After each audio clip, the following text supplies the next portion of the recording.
Mike m'a appelé début mai pour me proposer ce boulot. Il m'a dit que c'était du gâteau, juste un peu de topographie et de prélèvement d'échantillons sur une ancienne base militaire, ici même, sur la péninsule. Le client était une boîte privée, payait d'au bien et proposait un contrat en bonne et due forme. Je terminais justement un projet en ville et cherchais quelque chose pour l'été. J'ai donc accepté, sans trop réfléchir. 2 semaines plus tard, j'ai reçu par la poste un paquet de documents provenant d'une société appelée Geo Solutions Inc. Des cartes de la région, le cahier des charges et des photos satellites du site. Tout semblait normal. Une base abandonnée au pied d'un volcan éteint. Quelques de bâtiments agricoles, un périmètre et un grand hangar, apparemment le principal, indiqué sur le plan comme « Site 7 ». J'ai été un peu surpris de voir sur les photos qu'il semblait encastré dans la roche, comme si on avait d'abord creusé une grotte, puis ajouté une façade. Je suis arrivé sur place le lundi 23 juin. L'hélicoptère m'a déposé avec mon matos à environ 1 kilomètre du point de rendez-vous, et j'étais reparti, après avoir convenu de revenir dans 3 semaines. Le temps était typique de la région. Des nuages de bas et des gris, une température d'environ 10 degrés, et une légère brume qui s'accrochait au flanc du volcan. L'air était humide et sentait la terre mouillée et le soufre. J'ai vite trouvé la base. Elle était encore plus délabrée que ce à quoi je m'attendais. Il ne restait plus que des poteaux rouillés de la clôture. Les petites constructions, des hangars ou des entrepôts, s'étaient effondrés. Les toits avaient l'un de pourri et s'étaient écroulés. Il y avait des déchets partout. Des restes de matériel, des barils rouillés, des planches carbonisées. On voyait que l'endroit était abandonné depuis longtemps et qu'il avait brûlé, peut-être même plusieurs fois. Mais le hangar, l'objet 7, était intact. C'était un bâtiment en pierre, ou plutôt une façade en pierre, grossièrement encastrée dans la roche. Il avait l'air bizarre par rapport au reste de la ruine. Et l'entrée? En fait, il n'y en avait pas. Une énorme ouverture rectangulaire, où se trouvait probablement autrefois une porte, était complètement soudée. De grandes plaques d'acier, épaisses de 2 cm, avaient été grossièrement fixées à la roche et au peu reste d'un cadre métallique. Les soudures étaient massives, moches, bosselées, clairement faites par un amateur, mais avec soin. Le métal aux endroits soudés était frais, presque pas touché par la rouille, avec une teinte bleutée caractéristique. Quelqu'un avait fait ce boulot récemment, peut-être quelques de mois auparavant, 6 mois tout au plus. C'était le premier fait étrange. Pourquoi quelqu'un avait-il besoin de sceller aussi soigneusement un hangar abandonné depuis longtemps dans un tel coin perdu? Ma mission, selon les instructions de Geo Solutions, était simple et claire. Je devais dresser une carte détaillée du terrain dans un rayon de 500 mètres autour de l'objet 7, photographier tous les bâtiments annexes, prélever des échantillons de sol à 20 endroits précis et des échantillons de matériaux provenant des décombres. Les instructions techniques soulignaient clairement que tous les travaux devaient être effectués uniquement à l'extérieur du site. Le hangar était marqué comme zone interdite à l'exploration. Je cite le document. Toute tentative d'intrusion dans l'objet 7 ou de violation de l'intégrité de son périmètre extérieur était strictement interdite et constitue un motif de résiliation immédiate du contrat. Ça ressemblait plus à un ordre qu'à une condition standard. J'ai installé mon campement, une petite tente solide, conçue pour les conditions extrêmes, à une distance sûre, près d'un ruisseau, comme le recommandaient les consignes de sécurité. J'ai d'abord décidé de tout inspecter depuis les airs. J'ai assemblé mon quadricoptère, vérifié le calibrage de la caméra et les fait décoller. Le drone s'est levé lentement, m'offrant une vue panoramique sur ma tablette. Un paysage morne. Une terre grise recouverte de mousse et d'herbes clairsemées, des roches volcaniques noires, des ruines. Le hangar dominait tout. Vu d'en haut, on voyait que son toit faisait partie du plateau rocheux. Il s'enfonçait vraiment dans la montagne. J'en ai fait le tour, Aucune autre entrée, aucun puits d'aération, aucune fenêtre. Juste un sac de pierre aveugle avec une seule façade soudée. J'ai remarqué un autre détail depuis les airs. Il n'y avait presque aucune végétation autour du hangar, dans un rayon de 20 mètres. Le sol semblait avoir été traité avec quelque chose, ou bien quelque chose s'était écoulé sous les murs. Après avoir posé le drone, je me suis mis au boulot au sol. J'ai commencé par le périmètre, en parcourant méthodiquement le terrain et en établissant des points de référence pour le tachéomètre. Le boulot était monotone, presque méditatif. Tu places un repère, tu pointes l'appareil, tu notes les coordonnées et l'altitude, pas à pas, point par point. Pendant que je faisais ça, je jetais sans cesse un œil à l'entrée soudée. Elle attirait mon attention. Je me suis approché plus près que nécessaire pour mon boulot. Je me suis accroupi au bord des tôles d'acier. Elles dégageaient une légère odeur de métal brûlé et d'ozone, comme celle d'un appareil de soudage en marche. J'ai sorti mon couteau et j'ai gratté l'un des joints. De l'acier brillant sous une fine couche de rouille. Tout frais. Des mégots d'électrodes de soudure, déjà couverts de rouille, gisaient sur le sol à la base. J'en ai ramassé un. Marque Uoni 13.55. Standard. Pour les constructions particulièrement importantes. Ils avaient travaillé sérieusement. J'ai aussi remarqué sur les tôles, juste en dessous des soudures, de longues rayures parallèles. Elles formaient un angle, comme si quelque chose de lourd et de large avait été traîné vers l'extérieur avant que l'ouverture ne soit soudée. Mais la plupart des rayures étaient cachées sous les bavures de soudure. J'ai passé les 2 jours suivants à explorer les décombres. Il n'y avait rien d'intéressant à l'intérieur des hangars à moitié pourris. Des étagères rouillées, des bouts de bâches, des boîtes de conserve vides, avec des étiquettes des années 80. Dans l'un des bâtiments, apparemment une ancienne caserne, j'ai trouvé des restes de documents, des dossiers détrempés contenant des ordres, des registres, des instructions techniques. Tout était daté de 1987 à 1989, des déchets de garnison classiques. J'ai soigneusement rassemblé quelques échantillons pour le rapport, comme demandé. J'ai prélevé des échantillons de béton, de maçonnerie et de restes de bois. J'ai tout emballé dans des sacs hermétiques et les ai étiquetés. Le boulot avançait comme prévu, mais l'idée de cette anomalie ne me quittait pas. Le soir du 2e jour, en parcourant les données collectées, je suis tombé sur une incohérence. L'un des points de prélèvement de sol, d'après la carte de GeoSolutions, était tout près du mur arrière du hangar, donc près de la falaise dans laquelle il était construit. Ça allait à l'encontre de leurs instructions de ne pas s'approcher de l'objet. Peut-être qu'il y avait une erreur dans les coordonnées, mais je devais vérifier. Le lendemain matin, mercredi, j'ai pris le matériel nécessaire et je me suis rendu à l'arrière de l'objet 7. Pour y arriver, j'ai dû grimper une pente assez raide, jonchée d'éboulis. La paroi arrière du hangar s'est avérée être une simple surface rocheuse plane, sans aucun signe de traitement artificiel. J'ai trouvé le point sur mon GPS. Il était à environ 1 mètre de la falaise. J'ai commencé à me préparer pour le forage.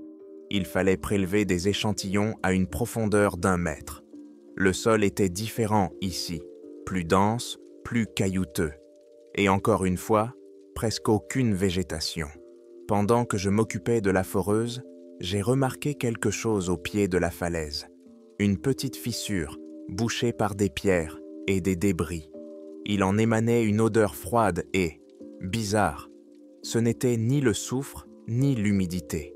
C'était une odeur chimique complexe, comme un mélange d'ozone, de plastique surchauffé et de quelque chose d'organique, légèrement sucré. J'ai posé le marteau-piqueur et j'ai dégagé les débris. La fissure était étroite, environ 30 cm de large, et s'enfonçait profondément dans la roche. Impossible de voir à l'intérieur. J'ai éclairé avec ma lampe torche mais le faisceau s'est perdu dans l'obscurité après quelques mètres. L'odeur s'est intensifiée. C'était désagréable et donnait un peu la nausée. J'ai sorti l'analyseur de gaz portable que j'ai toujours sur moi pour ma sécurité. L'appareil a indiqué une concentration excessive d'ozone et la présence de composés organiques de volatiles non identifiés. Rien de mortel, mais il valait trop mieux ne pas rester là trop longtemps. J'ai prélevé un échantillon d'air dans la fissure et l'ai aspiré dans un récipient sous vide spécial. Ça dépassait le cadre de ma mission, mais je ne pouvais pas l'ignorer. Après avoir fini l'analyse du sol, je suis retourné au camp. Toute la soirée, j'ai pensé à cette fissure. Était-elle liée au hangar? Probablement. Peut-être s'agissait-il d'une cavité naturelle ou artificielle creusée lors de la construction. Et cette odeur, elle ne ressemblait à rien de ce que j'avais senti auparavant. Pendant la nuit, j'ai rédigé un rapport pour Géo Solutions. J'ai décidé de ne pas mentionner la fissure et l'odeur pour l'instant. À la place, j'ai rédigé une demande formelle et concise. À qui? Département des opérations sur le terrain. Géo Solutions Inc. 2. Alex Reed. Contrat 734A. Objet. Demande de précision sur le site 7. Date 25 juin. Au cours des travaux effectués dans le cadre du contrat 734A, des caractéristiques anormales ont été constatées sur le site 7. En particulier, l'entrée principale du bâtiment a été soudée avec des tôles d'acier. Les soudures ne sont pas corrodées, ce qui indique que les travaux ont été effectués récemment. Je vous prie de bien vouloir me fournir des informations sur le statut de l'objet et la nature des travaux qui y ont été effectués après le départ des militaires. Ces infos sont nécessaires pour bien comprendre les résultats de l'analyse des échantillons de sol et de matériaux prélevés à proximité immédiate de l'objet, conformément aux points 4.2 et 4.3 du cahier des charges. Je te demande également de confirmer que l'objet ne présente aucun danger chimique ou autre pour le personnel travaillant sur le site. J'ai envoyé la lettre via le terminal satellite et je me suis couché. La réponse est arrivée le lendemain matin. Elle était encore plus bizarre que leurs instructions précédentes. À qui? Alex Reed, contrat 734A. 2. Département des opérations sur le terrain. Géo Solutions Inc. Objet. Demande de précision sur l'objet 7. Date. 26 juin. Monsieur Reed, on te rappelle les conditions de ton contrat. Ta mission consiste à collecter des données sur l'extérieur. L'interprétation des résultats ne fait pas partie de tes responsabilités. Le statut de l'objet SEPT ne doit pas être divulgué. L'objet est en état de conservation et stable. Continue ton travail conformément au plan approuvé. Toute autre demande à ce sujet sera considérée comme une violation de l'accord de confidentialité. Mise en conservation et stable. Cette formulation m'a mis la puce à l'oreille. On ne parle pas ainsi d'entrepôts abandonnés, mais de quelque chose de potentiellement dangereux. Des déchets nucléaires, des armes chimiques, des laboratoires biologiques. Et l'interdiction formelle de poser d'autres questions, il ne voulait même pas simplement que je ne m'en mêle pas. Il voulait bonte que je n'y pense même pas. Cela ne ressemblait plus à de la bureaucratie d'entreprise standard. Cela ressemblait à une tentative de cacher quelque chose de très grave.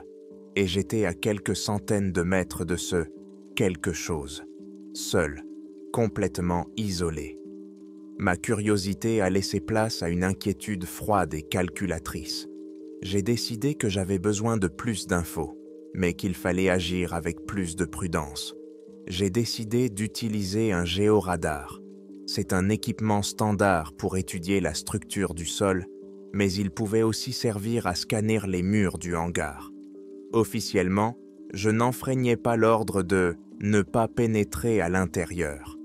Je voulais juste voir ce qu'il y avait derrière ce mur. Le lendemain, vendredi, j'ai décidé de passer à l'action. Le plan était simple, utiliser le géoradar pour scanner le périmètre du hangar. L'objectif officiel était d'étudier l'intégrité de la fondation rocheuse dans le cadre d'une évaluation géologique du site.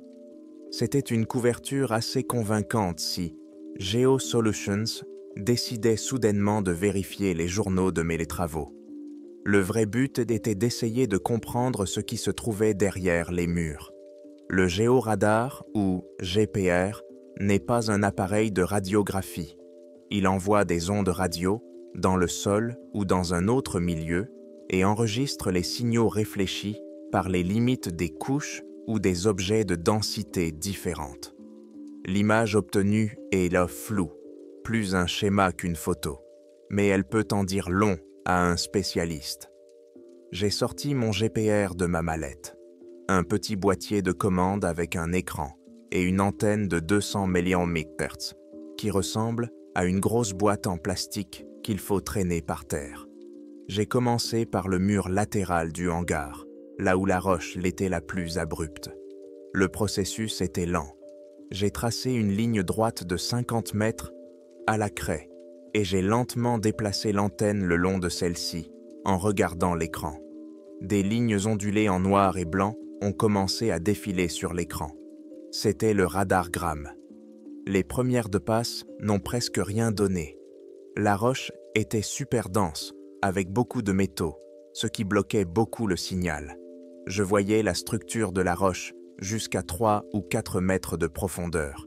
Je voyais la limite où commençait la fondation en béton. Mais après ça, c'était juste du bruit.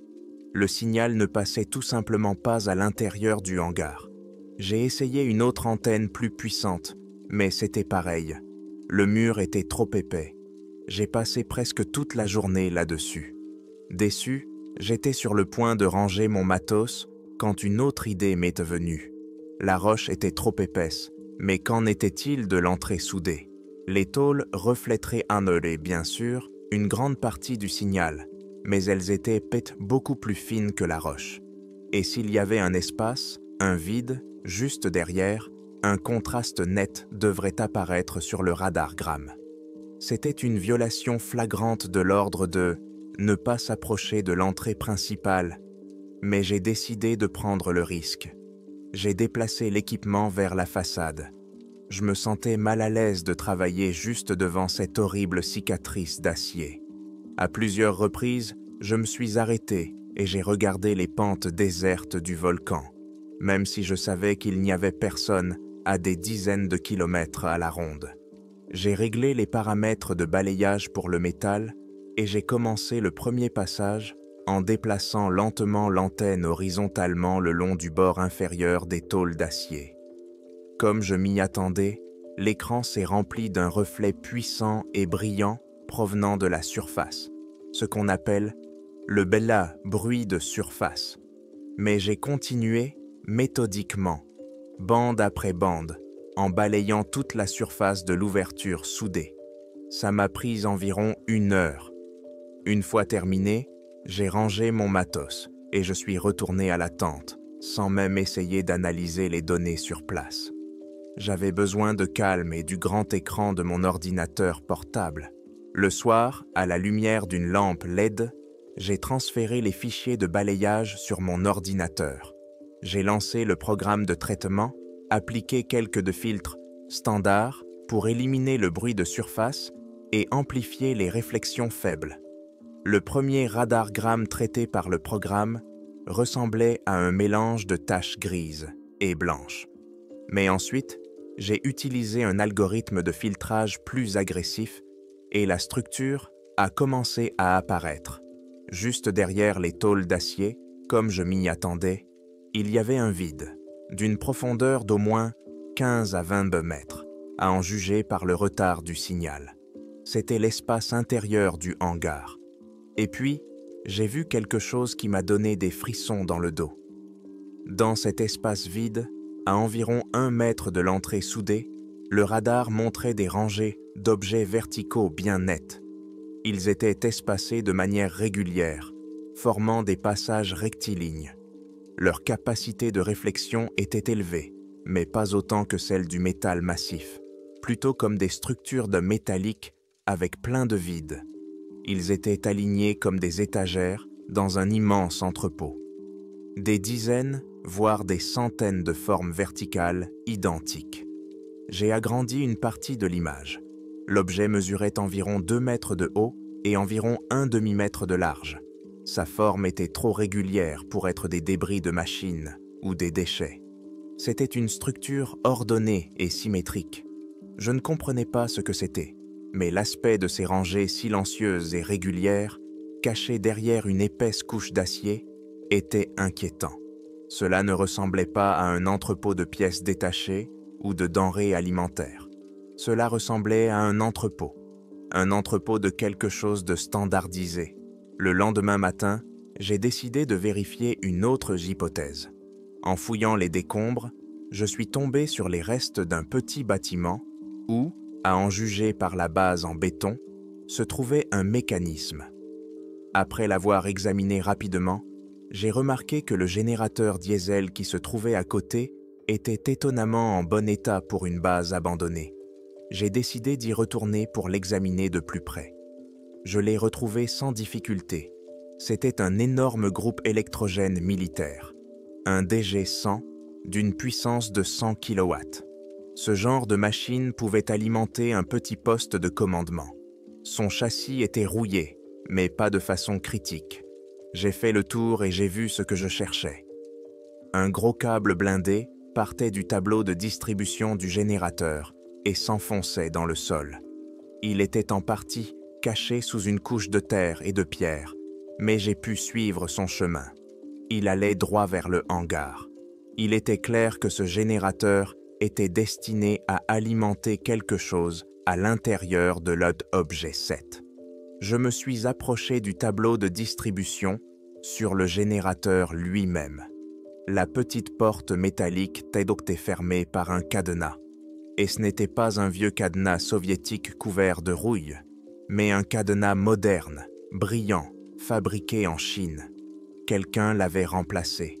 C'était une preuve supplémentaire d'une activité récente. Je n'ai pas essayé de le casser. À la place, je suis retourné à la tente. J'ai pris un kit d'outils et 10 minutes plus tard, j'étais de retour au générateur. À l'aide de 2 fines tiges en acier provenant d'un kit de crochetage, une compétence acquise dans ma jeunesse, j'ai tripoté la serrure pendant quelques minutes, puis elle a cédé. J'ai ouvert la porte. Ce que j'ai vu à l'intérieur a définitivement dissipé tous mes doutes. L'intérieur du panneau de commande était étonnamment propre. Pas de toile d'araignée, pas de rouille. Certaines bornes et certains fils semblaient neufs. Le coupe-circuit principal, un gros levier, était bloqué en position arrêt, mais ses contacts étaient reliés par un gros pont en cuivre. Ça voulait dire que quand on démarrait le moteur, le courant passait directement dans le circuit, sans passer par le fusible. Une modification artisanale, mais efficace. La jauge de carburant indiquait 0, mais il y avait des rayures récentes autour de ces fixations sur le tableau de bord, comme si elles avaient été récemment retirées ou vérifiées. Mais la découverte la plus importante était ce que j'ai trouvé derrière le faisceau de fil dans la partie inférieure du tableau de bord. Une petite boîte noire, de la taille d'une boîte d'allumettes, avec une petite antenne. 2 fils fins y étaient connectés, reliés aux bornes du relais du démarreur. J'ai reconnu cet appareil. C'était un relais GSM. Un appareil simple qui permettait de fermer ou d'ouvrir un circuit électrique à l'aide d'une commande, envoyée depuis un téléphone portable. Je regardais ce petit détail et tout commençait à prendre forme dans mon esprit. Quelqu'un était devenu ici il y a quelques mois. Ils avaient apporté du matériel lourd. Ils avaient bien sorti quelque chose du hangar. Les rayures sur le sol en témoignaient. Puis ils avaient soigneusement bouché l'entrée. Après ça, ils ont préparé un générateur de secours. Ils ont nettoyé les contacts, contourné les fusibles et, surtout, installé un système de démarrage à distance. Ça voulait dire que quelqu'un, à des centaines ou des milliers de kilomètres d'ici, pouvait envoyer un SMS ou appeler le numéro de la carte SIM dans ce relais et ce monstre diesel de 100 kW se mettrait immédiatement en marche, alimentant le hangar scellé. J'ai soigneusement fermé la porte du panneau et remis le cadenas en place. Mes yeux moches, mes mains, dans leurs gants épais, étaient rondes gelées pour une raison que j'ignore. Maintenant, la question n'était plus de savoir ce qui était stocké dans ces rangées bien ordonnées à l'intérieur du hangar. La question était autre. Pourquoi ce quelque chose aurait-il besoin d'un démarrage à distance? Et la question principale, la plus inquiétante, à laquelle je n'avais pas de réponse. Ce système était-il en veille ou quelqu'un avait-il déjà envoyé ce signal? Je suis retourné dans la tente, mais je n'ai pas pu dormir. La découverte du relais GSM avait complètement changé la donne. Ce n'était plus un mystère historique. C'était un système opérationnel, inconnu, incompréhensible, mais fonctionnel. Ma formation professionnelle exigeait une seule chose: recueillir plus d'infos avant de prendre une décision. Je devais comprendre s'il y avait des signes d'activité à ce moment précis. Si le générateur était éteint, le système était probablement en veille. Mais s'il y avait des sources d'alimentation interne, même de faible puissance, on pouvait essayer de les détecter. Pendant la nuit, j'ai sorti un autre appareil de mon arsenal, un analyseur de spectre portable. Je l'utilise pour détecter les interférences web radio qui pourraient affecter le pilotage du drone, mais il peut faire bien plus. J'ai branché une antenne directionnelle et j'ai commencé à balayer lentement les ondes en la dirigeant vers le hangar. Bande après bande, des basses fréquences au gigahertz. La plupart du temps, l'écran n'affichait que du bruit blanc et de faibles échos de stations de radio lointaines, réfléchis par l'ionosphère. J'ai passé plusieurs heures à faire ça. Et puis, alors que j'étais sur le point d'abandonner, je l'ai détecté. À une fréquence d'environ 433 MHz, dans une bande étroite, un signal est apparu. Il était super faible, à peine perceptible dans le bruit de fond. Ce n'était pas une transmission vocale ou de données. C'était une série d'impulsions courtes et répétitives.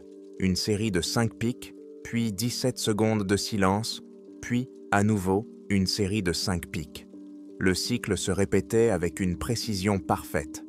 Cela ressemblait à un signal de diagnostic, une sorte de « pull » du système indiquant qu'il fonctionnait correctement, ou à un phare. D'après la direction de l'antenne, la source du signal se trouvait exactement à l'intérieur de l'objet 7. Ça voulait dire qu'il y avait quelque chose là-dedans qui fonctionnait avec sa propre source d'énergie, quelque chose qui était actif à ce moment précis. Ce fait m'a poussé à passer à l'étape suivante. Mon drone était équipé non seulement d'une caméra classique, mais aussi d'une caméra thermique haute résolution. Pendant la journée, l'hélice était inutile. Le soleil réchauffait les pierres et créait trop d'interférences. Mais à l'aube, quand la température ambiante est au plus bas, même la plus faible source de chaleur est visible à l'œil nu. J'ai attendu 5 heures du matin, quand l'air est devenu particulièrement froid et clair. Le ciel à l'est commençait à peine à s'éclaircir. J'ai relancé le drone, mais cette fois, j'ai mis l'image sur ma tablette en mode thermique. Le monde s'est transformé en carte des températures. La terre froide était bleu foncé, presque noire. Ma tente et le ruisseau à côté brillaient d'une couleur gris-vert terne. J'ai fait monter le drone plus haut et l'ai dirigé vers le hangar. De loin, tout semblait normal. Le massif rocheux dans lequel le hangar avait été creusé était aussi froid que le reste du versant du volcan. Mais quand je me suis approché de la façade, j'ai remarqué quelque chose de bizarre. Les tôles d'acier soudées n'étaient pas toutes aussi froides.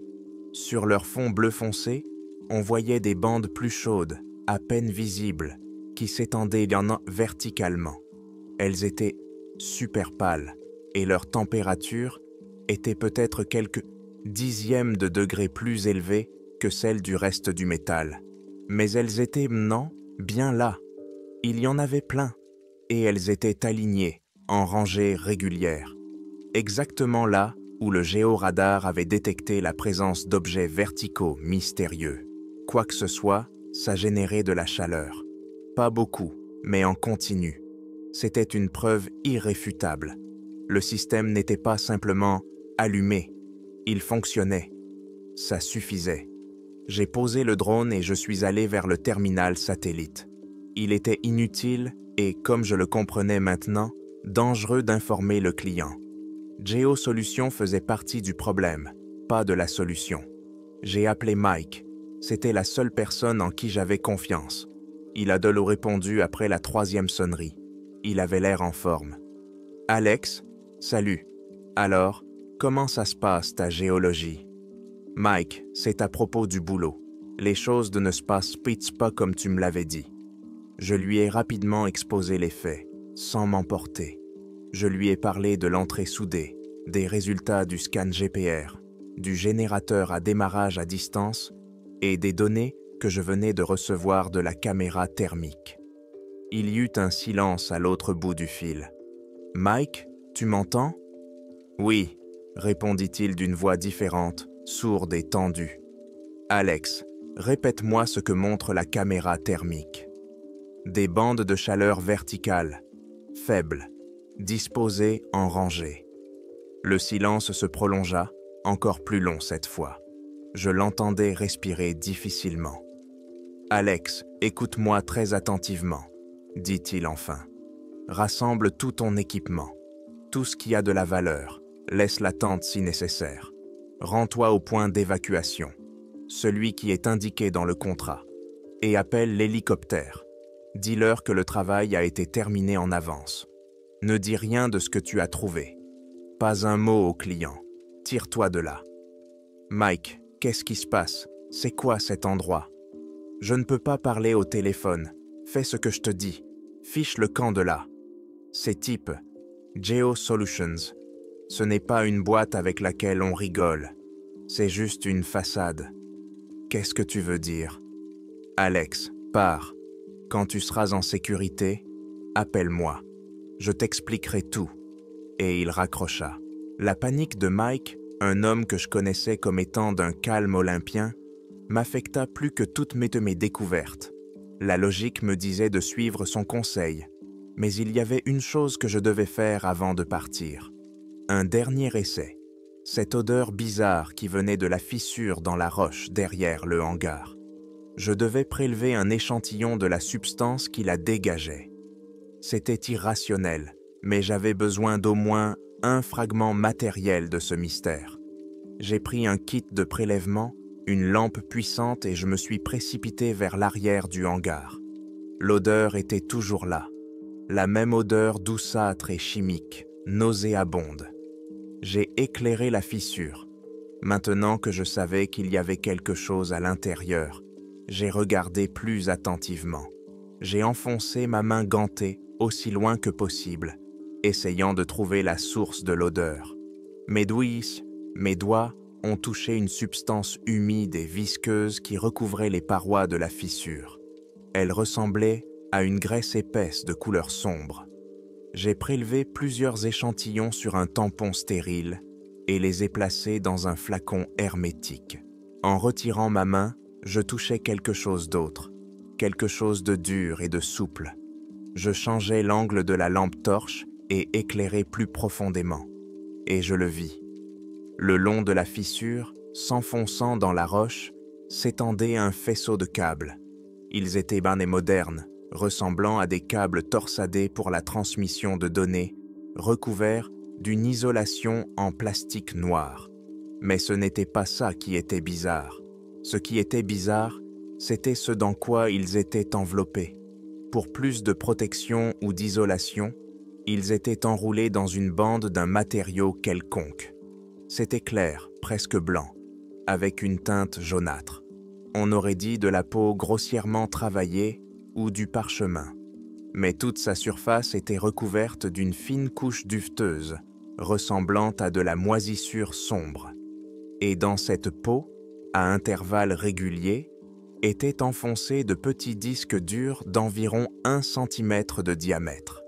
Ils étaient noirs, brillants, avec une texture chitineuse comme les élytres d'un scarabée ou les écailles d'un reptile. J'ai touché délicatement l'un de ces disques avec la pointe d'une pince métallique. Il a émis un son sec et claquant. C'était une sorte d'armure organique, d'origine inconnue, enroulée autour de câbles de données de moderne et posée dans l'épaisseur de la roche, menant à l'objet 7. Cette découverte a été la goutte d'eau qui a fait déborder le vase. Une base abandonnée, même avec des secrets, c'est une chose. C'en était une autre de trouver des câbles de données de moderne, enveloppés dans une matière organique d'origine inconnue, peut-être extraterrestre, et posée dans la roche. Mon cerveau d'ingénieur refusait d'accepter cette info. L'avertissement de Mike ne semblait plus être une réaction de panique, mais une évaluation lucide de la situation à laquelle je venais seulement de parvenir. Plus de reconnaissance, seulement l'évacuation. J'ai soigneusement emballé le flacon contenant la substance visqueuse et le tampon dans un récipient en plomb, provenant d'un kit géologique. Il était destiné aux échantillons radioactifs, mais convenait maintenant pour isoler n'importe quoi. J'ai rapidement démonté le campement, n'emportant que le strict nécessaire. Mon ordinateur portable, avec les données, tous les supports de stockage, les échantillons, les documents et le téléphone satellite. J'ai laissé la tente, le sac de couchage, les réserves de nourriture. Mike avait raison, ce n'était que des objets. J'ai mis mon sac à dos sur mes épaules et j'étais sur le point de me diriger vers le point d'évacuation quand mon analyseur de spectre, que je n'avais pas éteint, a émis un signal sonore aigu. Je me suis figé et j'ai regardé son écran. Un nouveau signal est apparu. Il n'était pas là il y a 5 minutes. Contrairement au prout-pou, faible et intermittent, celui-ci était puissant et stable. Une transmission de données à large bande sur une fréquence que je n'avais jamais vue dans les manuels. Elle était continue et provenait toujours de la même source, objet 7. Et presque au même moment, j'entendis un bruit qui me glaça le sang. Il venait des décombres, un grondement sourd et grinçant comme celui d'un démarreur qui tourne à vide à plusieurs reprises. Puis, un bruit d'échappement sourd et rauque, suivi d'un nuage de fumée noire qui s'éleva au-dessus des ruines. Et enfin, un rugissement assourdissant, régulier, mécanique. Le générateur avait démarré. Quelqu'un, où qu'il soit, avait envoyé un signal. Le système était passé du mode veille au mode actif. Le rugissement du moteur diesel résonnait sur les flancs du volcan, remplissant le silence de mort d'un vacarme industriel. J'étais paralysé. Je restais planté là, regardant vers le hangar, incapable de bouger. La peur luttait contre les derniers vestiges de ma curiosité professionnelle. J'ai fait ce que je devais y faire. J'ai ressorti la télécommande du drone qui était toujours dans ma poche et je l'ai allumé. Le drone était au sol près de la tente abandonnée, mais la caméra fonctionnait. J'ai lancé l'enregistrement vidéo et je suis repassé en mode thermique. L'image sur l'écran de la tablette était différente. Il était horrible. Les bandes de chaleur pâles et à peine visibles que j'avais vues quelques heures auparavant étaient maintenant en feu. Des lignes verticales, orange et jaune vif, sur le fond bleu froid des tôles d'acier. Le dégagement de chaleur avait augmenté d'un ordre de grandeur. Mais ce n'était pas le plus effrayant. Ce qui était effrayant, c'était qu'elle bougeait. Lentement, avec une sorte de fluidité saccadée et non mécanique, ces bandes de chaleur se déplaçaient. Elles changeaient de position à l'intérieur du hangar. Plusieurs d'entre elles se sont regroupées au centre de l'entrée soudée, formant une grande tache de chaleur pulsante. On aurait dit une image thermique d'une fourmilière, agitée de la taille d'une maison. Ce spectacle m'a sorti de ma torpeur.